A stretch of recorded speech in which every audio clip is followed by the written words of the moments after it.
ಮುಂದೆ joke junction no tension. ಖರೇನು ಹೇಳ್ತೇನೆ ರೀ ನಿಮಗೆ, ಜೋಕ್ ನೀವು ಕೇಳ್ಕೊತಾ ಇದ್ರಿ ಅಂತಂದ್ರೆ ಟೆನ್ಷನ್ ಎಲ್ಲ ಮರೆತು ಬಿಡ್ತೀರಿ. ಸಂಗೀತಕ್ಕೆ ಮತ್ತು ನಗುವಿಗೆ ವೈರಿಗಳೇ ಇಲ್ಲಂತ. ನೀವು ವೈರಿ ಇದ್ರಿಗೆ ಒಂದು ಚಲೋ ಜೋಕ್ ಮಾಡಿಬಿಡ್ರಿ, ವಾತಾವರಣ ತಿಳಿ ಆಗ್ತದೆ. ಹಾಗೆ ನೀವು ವೈರಿ ಇದ್ರಿಗೆ ಹಾಡ್ತಿದ್ರಿ ಅಂತಂದ್ರೆ ಅವ್ನು ಗೊತ್ತಾಗ್ಲಾರ್ದ ತಾನ ಅಲ್ಲೇ ಹಿಂಗೆ ಬಟ್ ಆಡಿಸ್ಲಿಕ್ಕೆ ಶುರು ಮಾಡ್ತಾನಂತ. ಯಾಕಂದ್ರೆ ಸಂಗೀತ ಮತ್ತು ಹಾಸ್ಯಕ್ಕೆ ಅಂಥ ಶಕ್ತಿ ಅದ ರೀ. ಜೋಕ್ಗಳು ಚಲೋ ಬರ್ತಾವೆ, ಕೆಟ್ಟು ಬರ್ತಾವೆ. ನಾನು ನಿಮ್ಗೆ ನನ್ನ 99 ಪೂಜಿ 9 8 ಪೂಜಿ 99 ಈ ನಂಬರ್ ಕೊಟ್ಟಾಗಿಂದ ಅದಕ್ಕೆ ಎಷ್ಟು SMS ಬರ್ಲಿಕ್ಕತ್ತಾವ ಅಂತಂದ್ರೆ ಕರ್ನಾಟಕದಾದ್ಯಂತ ನಾ ಖರೆ ಅಂದ್ರೆ 3 ಫೋನ್ ಬದಲಿ ಮಾಡ್ಬೇಕಾಯ್ತು. ಯಾಕಂದ್ರೆ ಅಷ್ಟು SMS ಬಂದಾವ. ಅದ್ರಾಗ ನಾನು ಚಲೋ SMSಗಳನ್ನು ನಿಮ್ಗೆ ಆರಿಸಿ ಹೇಳ್ತೀನಿ.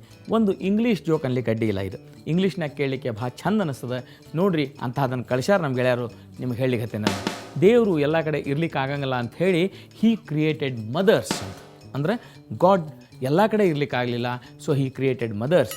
ಆಗ ಡೆವಿಲ್ ಅಂದ್ರೆ ದೆವ್ವನೂ ವಿಚಾರ ಮಾಡ್ತೀವಿ ಅಂತ, ನನಗೂ ಎಲ್ಲ ಕಡೆ ಇರ್ಲಿಕ್ಕೆ ಆಗಂಗಿಲ್ಲ, so devil created mother in loss. English class ಹಿಂಗೆ ನಡಿಲಿಕ್ಕೆ ಹತ್ತಿತ್ತು. ಈ ನಮ್ಮ ಕನ್ನಡದ ಮಂದಿಗೆ ಇಂಗ್ಲೀಷ್ ಕ್ಲಾಸ್ ಅಂದ್ರೆ ಖರೆ ಅಂದ್ರೆ ಕಬ್ಬಣದ ಕಡ್ಲಿನ ಅಲ್ಲ. ಇಂಗ್ಲೀಷ್ ಬರಂಗಿಲ್ಲ ಅಂತಲ್ಲ, ಖರೆ ಅಂದ್ರೆ ಜಗತ್ತಿನಾಗ ಎಲ್ಲರಿಗಿಂತ ಚಲೋ ಇಂಗ್ಲೀಷ್ ನಾವು ಅಂದ್ರೆ ಭಾರತೀಯರು ಮಾತಾಡ್ತೇವೆ ಅಂಥೇಳಿ ಒಂದು ವಾದನೂ ಅದ, ಮತ್ತು ಅದು ಸತ್ಯನೂ ಹೌದು. ಆದರೆ ಇಂಥ ಜೋಕ್ಗಳಿದ್ದಾಗ ಅದು ಮಜಾನ ಬೇರೆ ಆಗ್ತದೆ ನೋಡ್ರಿ. ಆವರಣ ಇದ್ರದ್ದು ಉಲ್ಟಾ ಶಬ್ದ ಹೇಳು ಅಂದರು, ಅನಾವರಣ ಅಂದ. ಆಮೇಲೆ ಲಕ್ಷಣ ಇದ್ರದ್ದು ಹೇಳು, ಅವಲಕ್ಷಣ ಅಂದರು. ಮುಂದೆ ಲಕ್ಕಿ ಇದ್ರದ್ದು ಹೇಳು, ಅವಲಕ್ಕಿ ಅನ್ನಬೇಕು. ಶಾಲಿ ಮಾಸ್ತರು ಮತ್ತು ಹುಡುಗರು ವ್ಯವಹಾರದಾಗ ಅಂದ್ರೆ ಈ ಜೋಕ್ಗಳಿಗೆ ಕಡಿಮೆ ಏನಿಲ್ಲ ರೀ, ಬೇಕಾದಷ್ಟು ತೆಕ್ಕಿಗಟ್ಟಲೆ ಜೋಕವ. ಯಾಕಂದ್ರೆ ಪಾಠಶಾಲೆ ಅನ್ನೋದು ಎಲ್ಲ ರೀತಿಯಿಂದ ಎಲ್ಲ ರೀತಿ ಮಕ್ಕಳಿರುವಂಥ ಎಲ್ಲ ರೀತಿ ಮಾಸ್ತರ್ ಇರುವಂಥ ಒಂದು ಜಾಗ. ಅಲ್ಲಿ ಏನಾಯ್ತು, ಒಂದು ದಿವಸ ಎಲ್ಲದು ಮಾರ್ಕ್ಸ್ ಕಾರ್ಡ್ ಅಂದ್ರೆ ಯಾರ್ಯಾರು ಎಷ್ಟೆಷ್ಟು ಮಾರ್ಕ್ಸ್ ತೊಗೊಂಡ್ರ ಅನ್ನೋ ತಿಳಿಸುವಂಥ ಒಂದು ಪತ್ರಿಕೆಯನ್ನು ಎಲ್ಲ ವಿದ್ಯಾರ್ಥಿಗಳಿಗೆ ಟೀಚರ್ ಕೊಟ್ಟರು. ನಮ್ಮ ಹೀರೋನ ಕೈಗೆ ಅಂದ್ರೆ ಗುಂಡನ ಕೈಗೂ ತನ್ನ ಮಾರ್ಕ್ಸ್ ಕಾರ್ಡ್ ಬಂದ ಕೂಡಲೇ ಅವಂಗೆ 1 ಮಾರ್ಕ್ಸ್ ಬಿದ್ದಿತ್ತು. 1 ಮಾರ್ಕ್ಸ್ ಬಿದ್ದಿತ್ತು. ಅವನ ಪಾಪ ಅದನ್ನು ನೋಡಿ ತನ್ನಷ್ಟಕ್ಕೆ ತಾನ ನಗ್ಲಿಕ್ಕೆ ಶುರು ಮಾಡ್ದ. ಅವ ನಗೋದನ್ನು ನೋಡಿ ಟೀಚರಿಗೆ ತಡ್ಕೊಡ್ದಾಗಲಿಲ್ಲ. ಏನೋ ಏಯ್ 1 ಮಾರ್ಕ್ಸ್ ತೊಗೊಂಡು ನಾಚಿಕೆ ಆಗೋದಿಲ್ಲ, ನಗ್ತೀಯಲ್ಲ.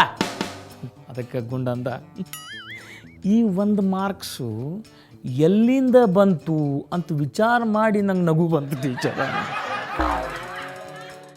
ಗುಂಡ ದಡ್ಡ ಅಂತ ತಿಳ್ಕೊಳಿಕ್ಕೆ ಹೋಗ್ಬೇಡ್ರಿ, ಅವ್ನು ಕೊಡೋ ಉತ್ತರ ಭಾರಿ ಮಸ್ತ್ ಮತ್ತು ಇಂಟ್ರೆಸ್ಟಿಂಗ್ ಆಗಿರ್ತಾವೆ. ಗುಂಡಿಗೊಂದು ಸರ್ತೆ ಬಂದಂಥ ಒಬ್ಬ ಶಿಕ್ಷಕರ ಫ್ರೆಂಡ್ ಕಾಣಿಸ್ತದೆ, ಅಥವಾ ಅವರು ಅಲ್ಲಿ ಇನ್ಸ್ಪೆಕ್ಟರ್ ಇರಬೇಕು. ಅವ್ರು ಕೇಳಿದ್ರೆ, ಏ ಗುಂಡ ಹೇಳು, ಸೌತ್ ಆಫ್ರಿಕಾದಾಗ ಹುಟ್ಟಿದ ಮಗುವಿನ ಹಲ್ಲಿನ ಬಣ್ಣ ಏನಿರ್ತದೆ? ಅದಕ್ಕೆ ಗುಂಡ ಹೇಳ್ದ, ಸರ್ ಏನೂ ಬಣ್ಣ ಇರಂಗಿಲ್ಲ, ಯಾಕಂದ್ರೆ ಮಗುವಿಗೆ ಹಲ್ಲ ಇರಂಗಿಲ್ಲ. ವೀಕ್ಷಕರೇ, ಈಗ ಬ್ರೇಕ್ ತೊಗೊಳ್ಳೋ ಟೈಮ್. ಜೋಕ್ ಜಂಕ್ಷನ್ಯಾಗ ಬ್ರೇಕ್ ಹಾಕಬೇಕಾಗ್ತದೆ ರೀ. ಆದರೆ ನೀವು ಮತ್ತೆ ಎಲ್ಲರೂ ಹೋಗ್ಬೇಡ್ರಿ, ಬ್ರೇಕ್ ಹಾಕ್ಯಾರ ಅಂಥೇಳಿ ವಾಪಸ್ ಇಲ್ಲೇ ಇರ್ರಿ. ನಾನು ವಾಪಸ್ ಬರ್ತೀನಿ. Joke junction ಮುಂದುವರ್ಸೋಣ.